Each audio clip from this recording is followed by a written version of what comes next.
हज़रत अम्मा आयशा फरमाती हैं कि एक दिन नबी पाक घर तशरीफ़ लाए और मैंने देखा कि आज नबी पाक बहुत ज़्यादा खुश हैं। तो नबी पाक बहुत जल्दी में कोई चीज़ उठाकर जाने लगे तो हज़रत आयशा फरमाती हैं कि मैंने रास्ता रोक लिया और कहा कि मैंने आज आपको जाने नहीं देना।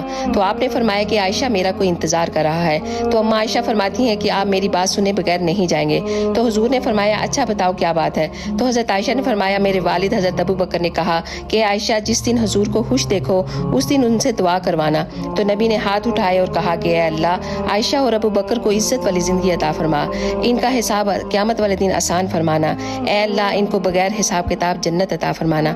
हजूर ने जब दुआ की तो फरमाया कि आयशा अब खुश हो। कहा हाँ अब मैं बहुत खुश हूँ।